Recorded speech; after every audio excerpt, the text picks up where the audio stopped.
Caroline Dowd-Higgins. Thank you for listening to Your Working Life, my podcast series featuring thought leaders in the career and personal growth arena.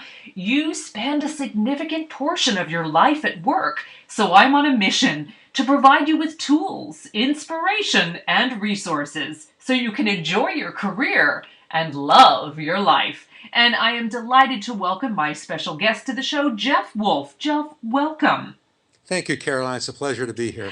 Hey, I want to tell the listening audience all about you. Jeff Wolf is the author of 7 Disciplines of a Leader and founder and president of Wolf Management Consultants, a premier global consulting firm that specializes in helping people, teams, and organizations achieve maximum effectiveness.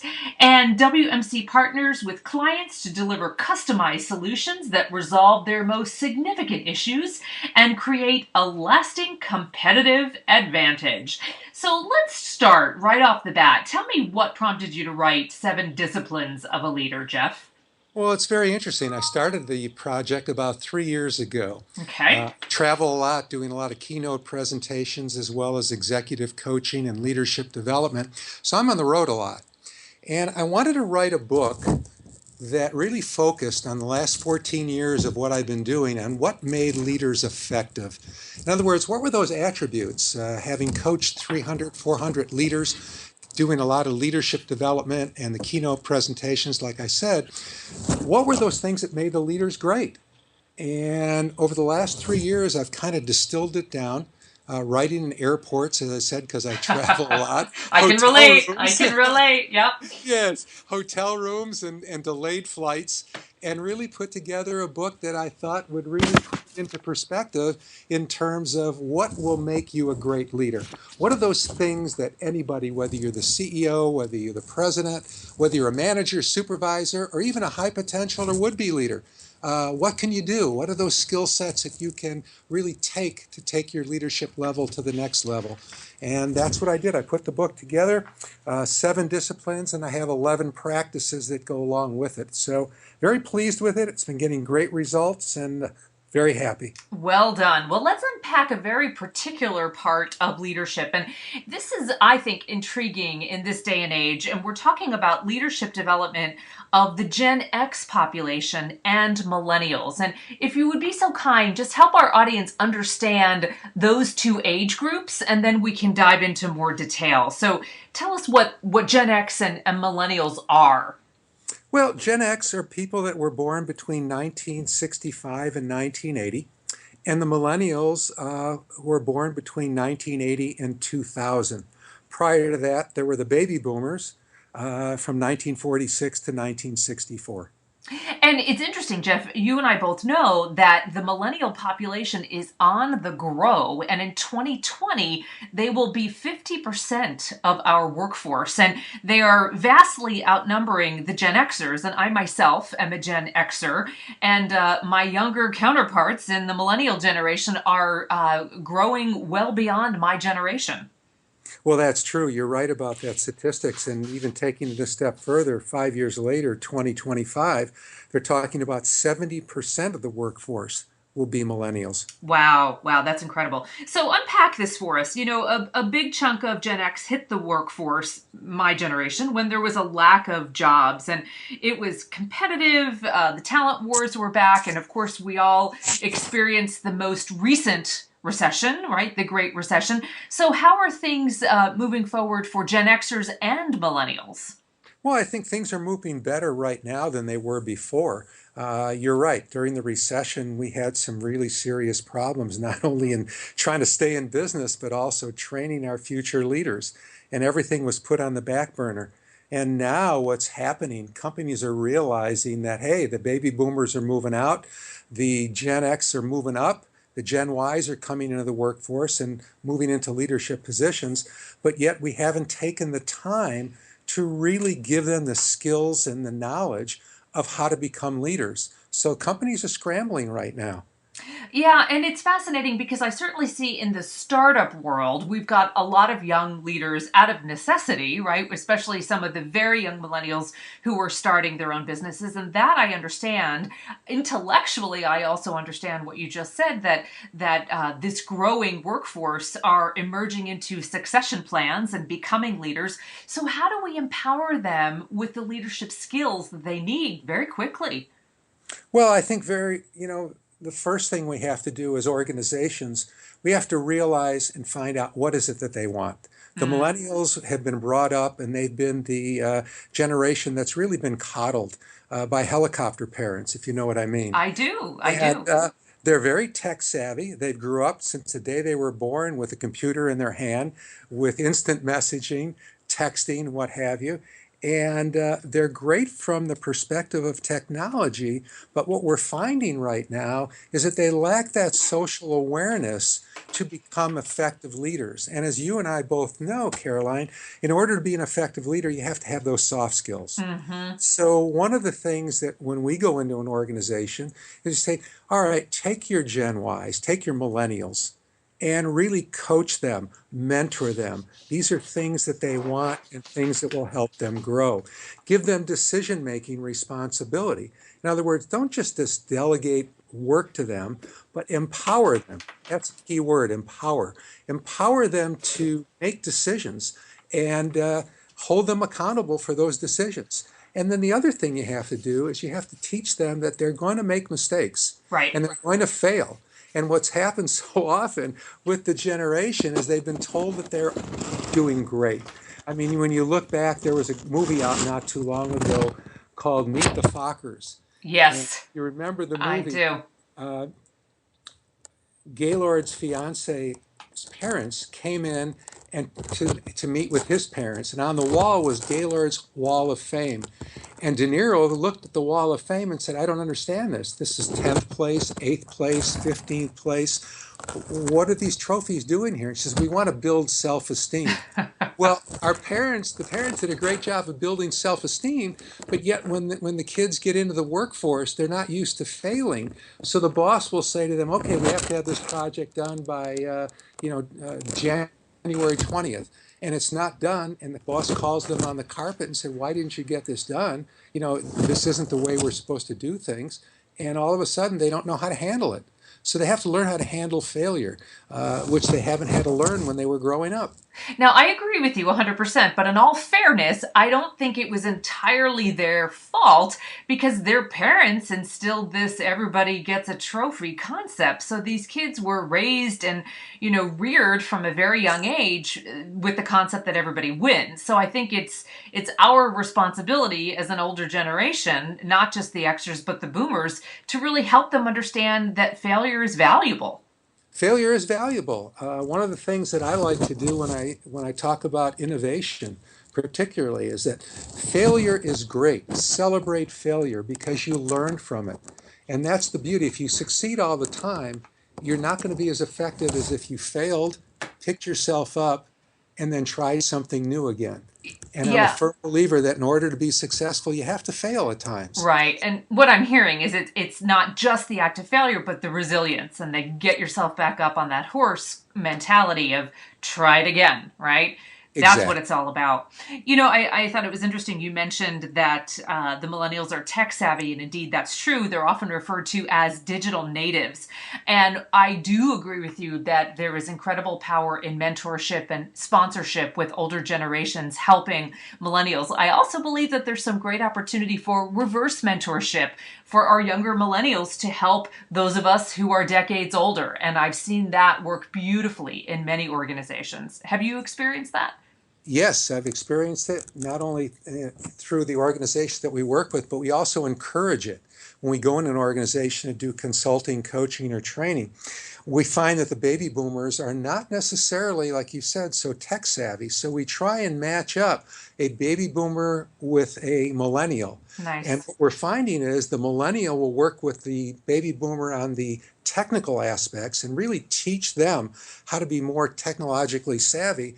And then the boomer, who really has grown up with a lot of social skills and not a lot of tech savvy, teach the millennials how to be more social and socially involved. I love that. And I think immediately eye contact, right? Because our millennials are so engrossed in their technology, their device, if you will, that they often lack eye contact. And I think that's something that Xers and certainly boomers cherish. And I certainly hope, for one, that personal connection and eye contact and communication never goes away.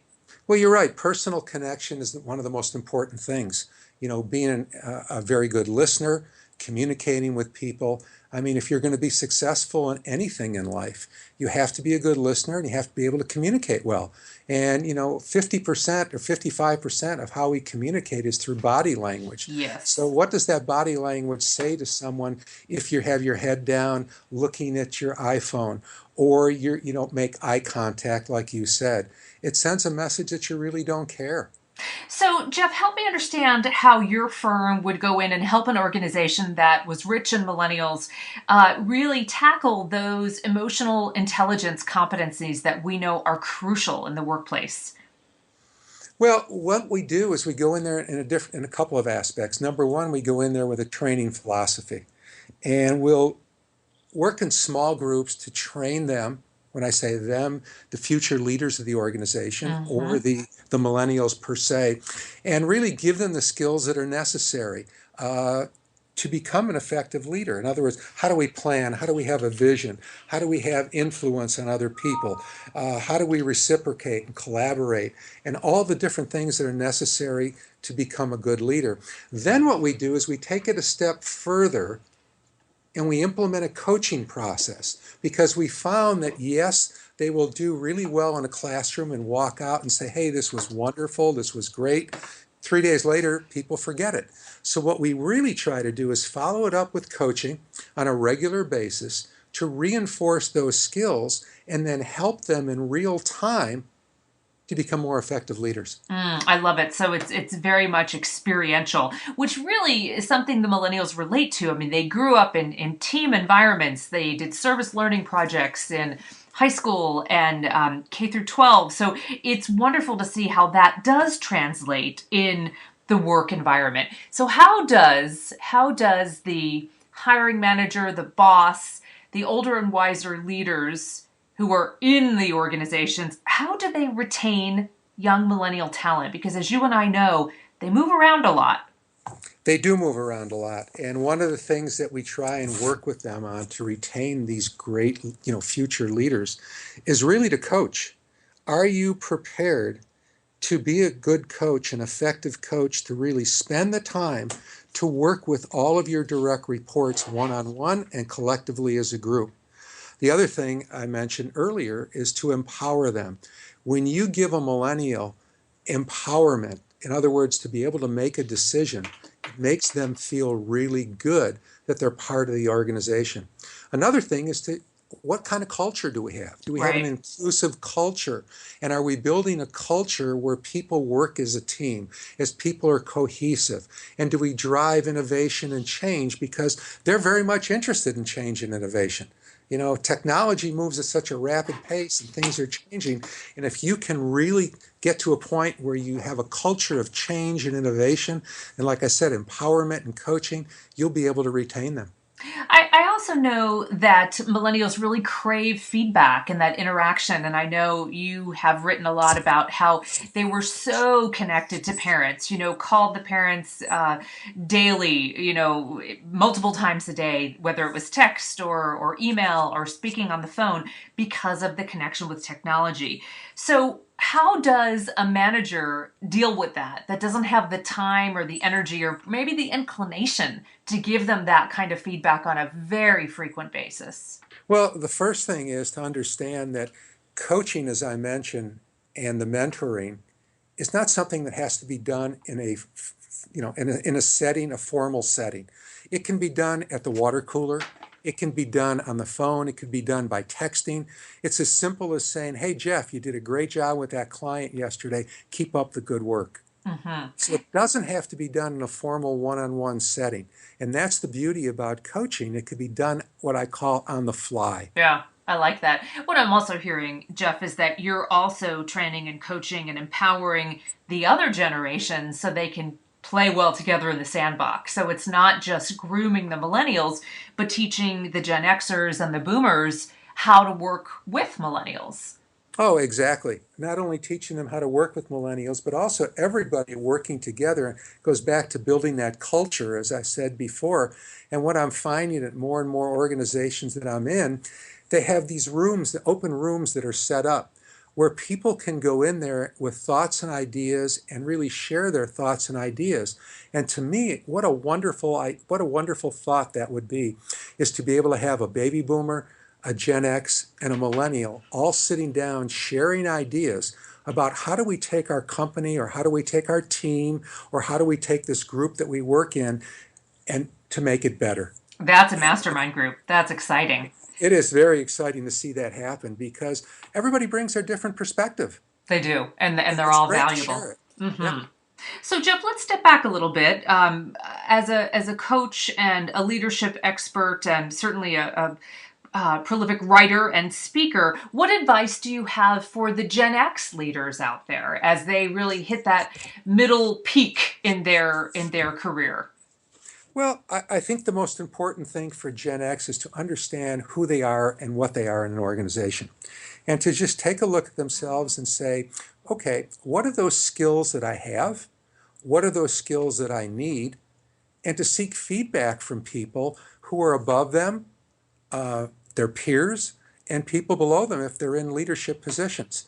And to really continuously work on those leadership skills to take them to another level. You know, one of the things about Gen X that, and you mentioned this in the beginning of the conversation, you know, their moms were at work all day. Business, you know, when they came into the workforce, they saw that jobs weren't exactly there for them. They grew up really from a standpoint of learning for themselves because no one was there. I think you would call them the latchkey generation. Right. They were self-reliant, and they're very resilient as adults. So what they have to do is they have to work hard on those social skills because they really have been able to just do things on their own, and they've had a lot of time, a lot of problems sharing with other people. Right. They've been the reverse of the team dynamic with the millennials because they were fiercely independent. Correct. Yeah. So, Jeff, let's talk about this. I'm seeing a trend as a fellow executive coach that a lot of leaders are incorporating coaches into their salary package, which I think is so wise. So, organizations are saying, we're going to invest in you in the long term and bring a coach on as part of your compensation package. Is this something that you would encourage people who are negotiating new opportunities to consider as they dive into a new leadership role? Oh, I definitely agree with you there. And I'm seeing a lot of that as many of the people that I've coached change jobs. I've gone with them. And one of the things that you have to understand is when you're negotiating, they really want you. So it's an opportunity to ask for things that you normally wouldn't ask. And especially when you're going to a new situation, you're walking into a new position with new challenges, with new problems, with new strategies. Nothing could be better than having a coach. It's that secret weapon that can help you really get your job and get ingrained a lot faster. I agree. And just to share, I'm sure you are of like minds on this. It's coaching for success, right? It's certainly behavioral change can be involved, but I liken it to elite athletes who have had coaches to help them up their game and maintain that competitive edge and do even better than they did in the last competition or the last game, as it were. I think the beauty of coaching is it really keeps you in the best shape possible for your professional life. There's no question about it. And I probably spend 80% of my time working with people, executives who want to take their game from point A to, or from point A to point B.